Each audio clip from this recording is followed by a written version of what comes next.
He thought his mother abandoned him years ago. But when he finds out the shocking truth, he realizes the real betrayal was much closer than he ever imagined. And now, the only way to fix the past is to risk losing everything. The city streets were eerily quiet that night, the usual hum of distant traffic drowned out by the occasional rustling of garbage bags and the whisper of cold wind through the alleyways. Ethan Walker adjusted his utility belt and smirked as his partner, Brian Carter, let out a bored sigh. "Slow night," Brian muttered, kicking a loose bottle cap across the pavement. "Nothing but rats and junkies out here." Ethan chuckled. Wouldn't be so bad if something actually happened for once. As they turned the corner, a shadowy figure huddled near a dumpster came into view. The dim streetlight barely illuminated the frail form of an old woman, wrapped in layers of tattered clothing. Her gray hair matted from dirt and neglect. Brian nudged Ethan. "Look at this. Another street zombie taking up space." Ethan barely glanced at her. They saw this every night. Homeless people blending into the decay of the city, forgotten by society. But Brian wasn't the type to just walk past. "Hey, Grandma," Brian called out, his voice dripping with mockery. "City ordinance says you can't loiter here. You got a permit to exist." The woman flinched but didn't respond. She only curled in on herself, as if making herself smaller would make them go away. Brian grinned. "You think she even understands English?" Ethan snorted. "Doubt it." Brian took a step closer, his boots scraping against the concrete. "Come on, we're doing her a favor. Teaching her a lesson about sleeping where she doesn't belong." Before Ethan could react, Brian lashed out with his boot, kicking the woman's frail form. She let out a weak cry, toppling sideways onto the cold ground. Something twisted in Ethan's stomach, but he smothered it with a laugh. "Damn, Brian. You trying to get promoted to homeless control?" Brian grinned, unfazed. "It's not like she has anyone who cares." Ethan hesitated before stepping forward, mimicking Brian's actions. His boot connected with the woman's side, a cruel, fleeting moment of amusement washing over him as she whimpered. He barely registered the look of silent fear in her eyes before turning away. "Let's go," he muttered, shaking off whatever strange discomfort was creeping in. "This is a waste of time." Brian let out another chuckle. "You're right. Let's grab some coffee." The two officers walked off into the night, leaving the woman curled up on the filthy ground, trembling but silent. The next morning, Ethan arrived at the precinct in a good mood, sipping his coffee as he greeted familiar faces. Another night, another routine patrol. Nothing out of the ordinary. Then the intercom buzzed overhead. "Walker, Captain Reynolds wants to see you." "Now." Ethan frowned. Reynolds wasn't the type to call officers in for no reason. With a shrug, he made his way to the captain's office, knocking twice before stepping inside. Captain Reynolds sat behind his desk, his face unreadable. A single manila folder lay open before him. Next to it was a small, faded photograph. Ethan's eyes flicked to the picture, and his world tilted. It was a younger version of the woman from last night, and she was holding a baby. Reynolds folded his hands together, his voice eerily calm. "You recognize her, don't you?" Ethan's mouth went dry, his heartbeat thundering in his ears. He did. He recognized her immediately, because she was his mother. Ethan stood frozen, staring at the photograph on Captain Reynolds' desk. His throat went dry, and his pulse pounded against his temples. His mother. The woman he hadn't seen in decades. The same woman he and Brian had laughed at, humiliated, and left broken in a filthy alleyway the night before. Reynolds leaned forward, his piercing gaze locked onto Ethan. "Sit down." Ethan swallowed hard and obeyed, sinking into the chair across from the captain. His hands curled into fists against his thighs, his mind racing for an explanation that wouldn't come. Reynolds flipped open the folder. Margaret Walker, 59 years old, reported missing nearly 20 years ago. "Your mother, isn't she?" Ethan's jaw tightened. His voice was barely above a whisper. "Yes, sir." The captain exhaled, rubbing his temple as if trying to ward off an impending headache. "We got a call early this morning. She was found unconscious in that same alley. Beaten. Malnourished. A concerned citizen took her to the hospital. And guess what? When they ran her fingerprints, her identity flagged instantly. That's how I got this file." Ethan kept his expression blank, but his stomach churned violently. "Is she alive?" "Barely," Reynolds muttered. "Doctors say she's stable for now, but it's not just her injuries. Years of neglect and malnutrition have taken their toll. They don't know if she'll make a full recovery." A heavy silence settled between them. Ethan knew what was coming next. Reynolds locked eyes with him. "Tell me what happened last night." Ethan hesitated. His instinct was to deny, deflect, make up an excuse. But lying to the captain wouldn't work. Reynolds already suspected the truth. The weight of guilt was suffocating. "It was just a routine patrol," Ethan started carefully. "We saw her in the alley. Brian. He was messing around. He kicked her. Hey. I didn't stop him." Reynolds' expression darkened. "And you?"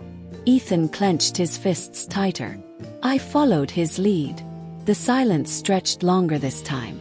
Finally, Reynolds leaned back in his chair, his expression unreadable. "You're going to the hospital.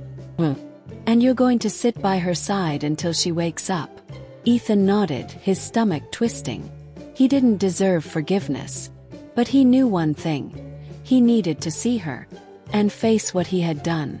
Ethan gripped the steering wheel tightly as he drove toward the hospital, his mind a whirlwind of emotions.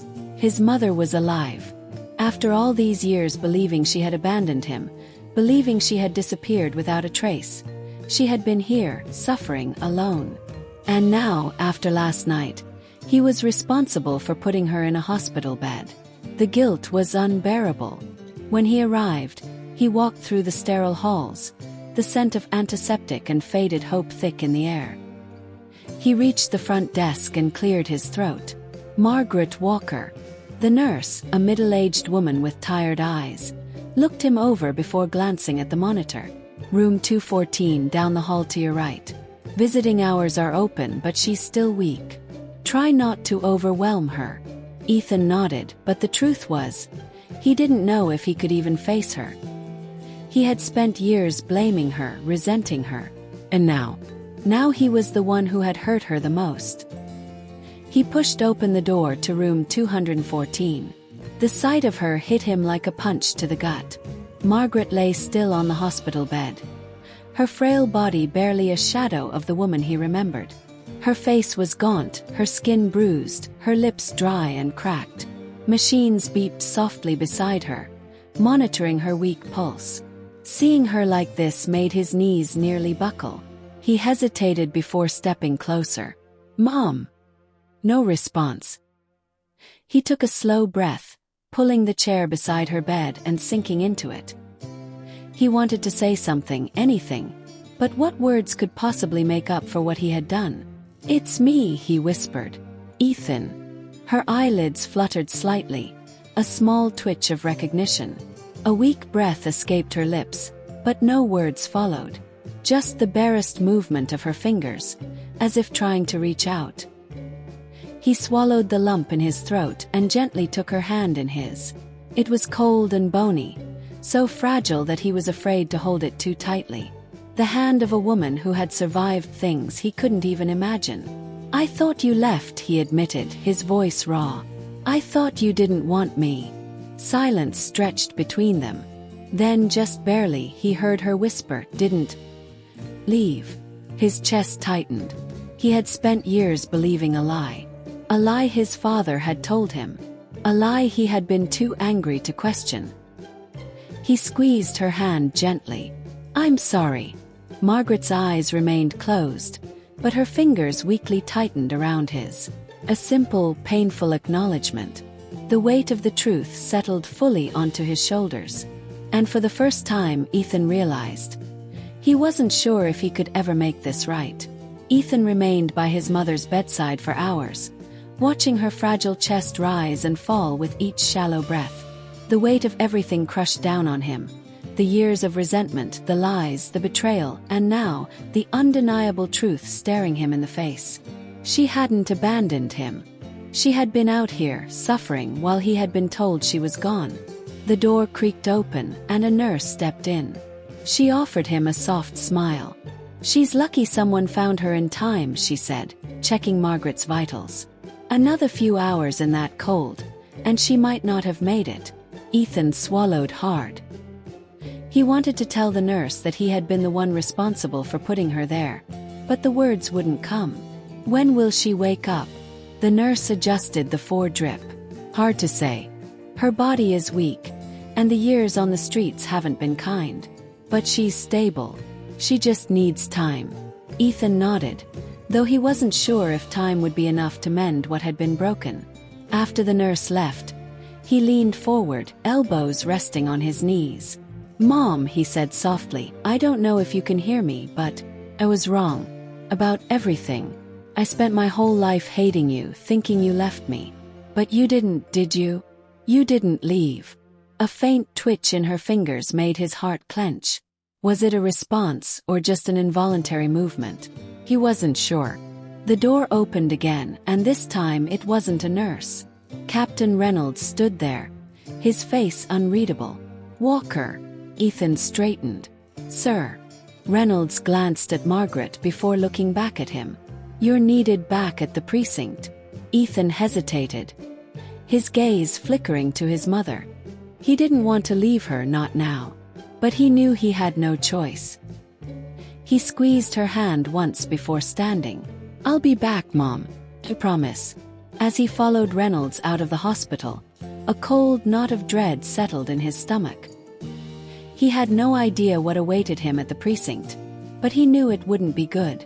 Ethan drove to the precinct in silence, his grip on the steering wheel tightening as his thoughts swirled. His mother had never left him. Someone had lied to him, and now he needed answers. When he walked into the station, he barely acknowledged the other officers as he made his way toward the one man who could give him the truth. His father. Henry Walker sat in his office, a man who had commanded authority for decades. Even in retirement, his presence still loomed over the department. When Ethan stepped inside, his father looked up, a flicker of surprise crossing his features before settling into his usual cold expression. "Ethan," Henry said, leaning back in his chair. "What brings you here?" Ethan shut the door behind him. "Cut the act." "I know." Henry's eyes narrowed slightly, but he remained composed. "Know what?" "That she never left," Ethan hissed, his voice barely restrained. She didn't abandon us, did she? You lied to me." For a moment Henry said nothing. Then, with a heavy sigh, he rubbed his temple. "It was for your own good." Ethan clenched his jaw. "For my own good. You let me believe she walked out on me. You let me hate her." "You were just a kid," Henry replied, his voice firm. "You wouldn't have understood. She was a problem, Ethan. She wouldn't stay in line, and I had a career to protect. I did what I had to do." Ethan's stomach churned with disgust.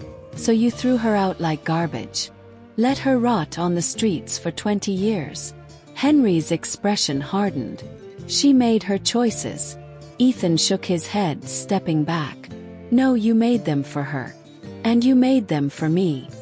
His father's silence spoke volumes. Ethan felt something inside him shift, an anger deeper than he had ever known. He had spent his whole life idolizing a man who had manipulated him, molded him into someone he didn't even recognize anymore. He turned toward the door. "I'm done listening to you. I'll fix what you broke." As he stepped out of the office, he realized that his next move wasn't just about uncovering the past. It was about making sure he never became the man his father was. Ethan stormed out of his father's office, his pulse hammering in his ears. His whole life had been built on lies, and now the weight of the truth threatened to crush him. As he walked through the precinct, he could feel the eyes of his colleagues on him, but he didn't care. He needed to think, to breathe, to figure out what the hell he was supposed to do next. Just as he reached his desk, Brian Carter appeared beside him, his usual smug grin in place. "You look like you've seen a ghost." Ethan didn't have the patience for this. "Not now, Brian." Brian chuckled, leaning against Ethan's desk. "Come on, man. Don't tell me you're still worked up about that old hag from the alley. You need to shake it off. It's not like anyone cares." Brian grinned, oblivious. "Good man. Just remember, what happens on the streets stays on the streets." Ethan watched him walk away, his gut twisting. He had a choice to make: stay silent and let the guilt consume him, or do something that might cost him everything. He glanced toward the captain's office, his decision weighing heavy on his chest. For the first time in his life, Ethan Walker knew what he had to do, and he knew there was no turning back. Ethan stood outside Captain Reynolds' office, his stomach twisting into knots. He had made up his mind. The weight of his guilt was suffocating, and he knew he couldn't keep living under it. He knocked twice before stepping inside.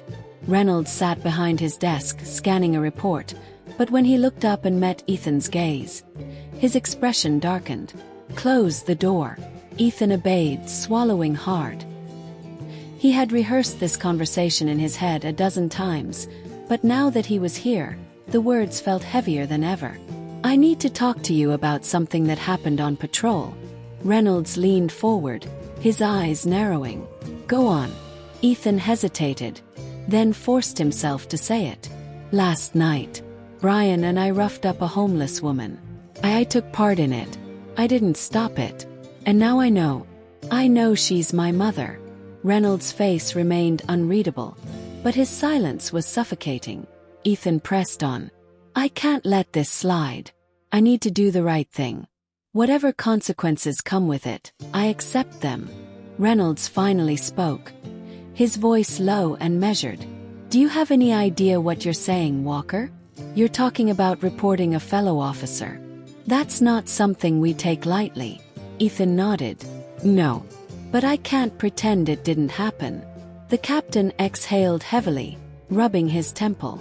"This won't just affect you. It'll shake the whole department. There will be an investigation. You might lose your badge. You ready for that?" Ethan's throat tightened, but he met Reynolds' gaze. "If that's the price for doing the right thing, then yeah, I'm ready."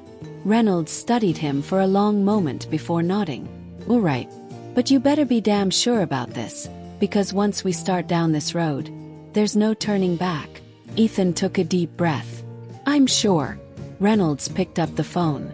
"Then let's get started." As Ethan stood there, he felt something shift inside him. For the first time in his life, he wasn't running from the truth.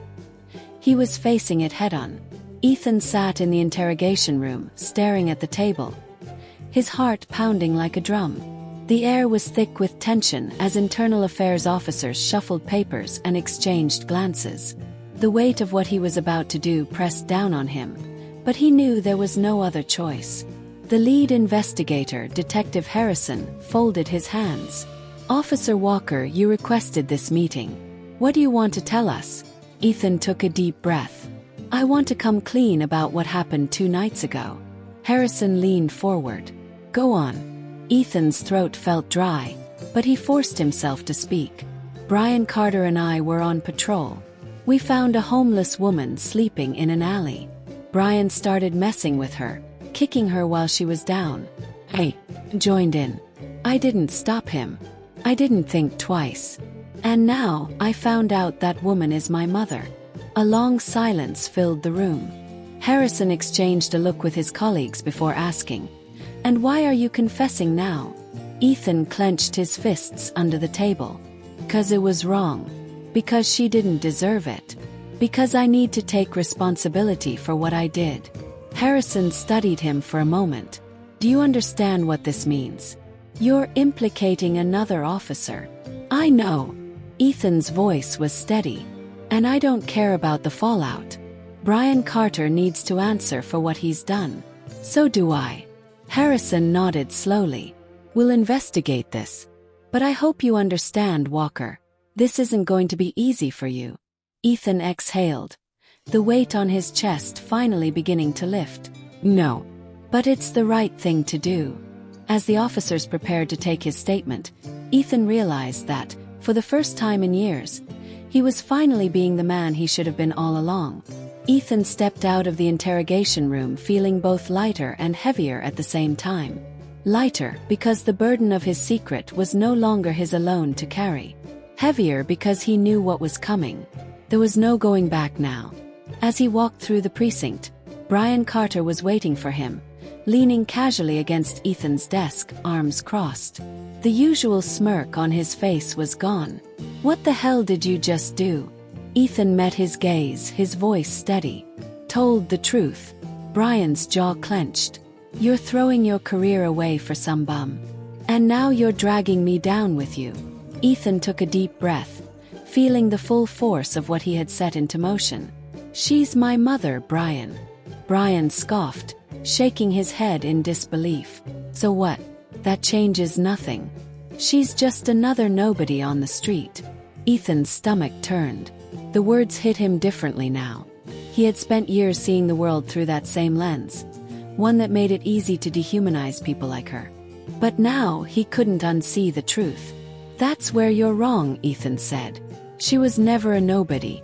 And neither is anyone else we've treated like this." Brian took a step closer, lowering his voice. "You really think this department is gonna protect you? You're done, Walker. They'll make sure of it." Ethan squared his shoulders. "Then so be it. But at least I won't be the kind of man who looks the other way anymore." Brian stared at him for a long moment, then let out a bitter laugh. "You just killed your own career." Ethan exhaled, finally understanding what it meant to let go. "Whoa. I just found something more important." He walked away, leaving Brian standing there, fuming. For the first time in his life, Ethan was truly free. Ethan stood outside Captain Reynolds' office, inhaling deeply. This was it. The moment that would define the rest of his life. He knocked twice and entered when he heard the captain's gruff acknowledgement. Reynolds was seated behind his desk, arms crossed, his expression unreadable. "Walker." Ethan obeyed, forcing himself to meet the captain's gaze. "I know what's coming. I'm ready for it." Reynolds studied him for a long moment. "Internal Affairs has reviewed your statement. There's no sugarcoating it. You've put yourself in the line of fire. You'll likely lose your badge." Ethan nodded. "I understand." Reynolds sighed, rubbing his temples. "You're a good cop, Walker. You always have been. But this department protects its own. You going against Carter, it makes you a liability." Ethan sat up straighter. "Protecting our own shouldn't mean covering for men like him. I did what was right. And I'll take whatever comes with it." Reynolds exhaled heavily, leaning back. "I respect that. But it doesn't change the reality. You've forced IA's hand. They're suspending you indefinitely." Ethan's chest tightened, but he only nodded. "I figured as much." The captain hesitated before sliding a file across the desk. "But you're not walking away empty-handed. There are places out there that need men like you. Community work, non-profits, even civilian oversight groups. You could still make a difference. Just not with a badge." Ethan took the file, flipping through it. The idea of leaving everything behind should have terrified him, but strangely it didn't. He wasn't losing himself. He was finally finding the person he was supposed to be. He looked back at Reynolds, standing up. "Thank you, Captain. For everything." Reynolds gave a small nod. "Good luck, Walker." As Ethan walked out of the office, the weight on his shoulders lifted. He wasn't a cop anymore, but for the first time he was truly free. Ethan stepped out of the precinct for what felt like the last time, the cold air biting at his face. He had expected to feel lost, untethered. Instead, there was a strange sense of peace settling inside him. He had done what was right. That was all that mattered. His phone buzzed. Lucas, an old friend from another precinct, had left him a message. "Turn on the news." Curious, Ethan pulled out his phone and opened the local broadcast. The headline hit him like a shockwave. Breaking. Officer Brian Carter arrested for excessive force and corruption charges. Ethan's heart pounded as the screen cut to footage of Carter being led out of the station in handcuffs. His face twisted in rage. Reporters swarmed the scene, shouting questions he refused to answer. He barely had time to process it before another message from Lucas popped up. Your confession set everything in motion. Internal affairs found more dirt on him than anyone expected. He's done. Ethan exhaled, his breath visible in the cold air. A part of him had feared nothing would change, that Carter would walk away untouched, protected by the same system that had shielded him for years. But now justice was finally being served. He didn't take pleasure in it, but he felt something close to relief. Maybe, just maybe, he had helped clean up a small part of a system that had been broken for too long. Tucking his phone away, Ethan turned toward the hospital. His fight wasn't over yet. There was still someone he needed to see. And this time he wouldn't run away from the past. He would face it head-on. Ethan stepped into the hospital room.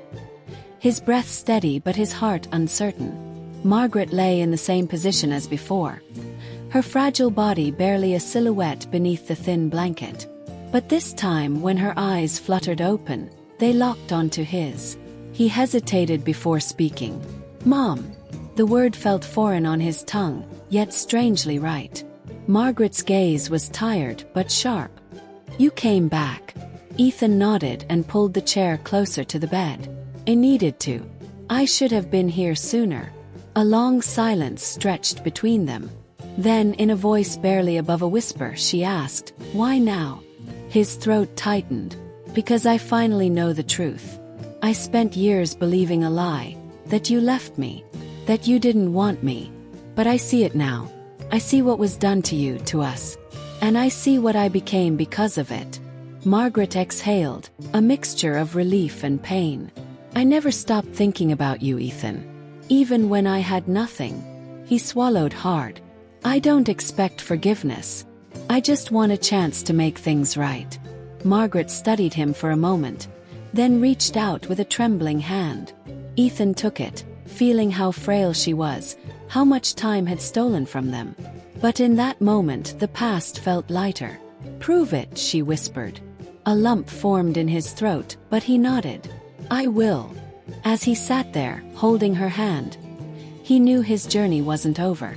It was just beginning. This time he would fight for something worth saving. What would you do if everything you believed about your past was a lie? If the person you resented the most turned out to be the one who suffered the most? Ethan thought he knew the truth, but when faced with the reality of his actions, he had to make an impossible choice.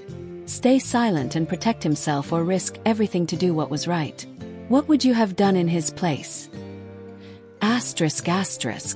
Click on the video on the screen to continue this journey of self-discovery and uncover more stories that challenge the way we see justice, redemption, and second chances. And if you haven't already, make sure to subscribe for more stories that will keep you thinking long after they end. See you in the next one.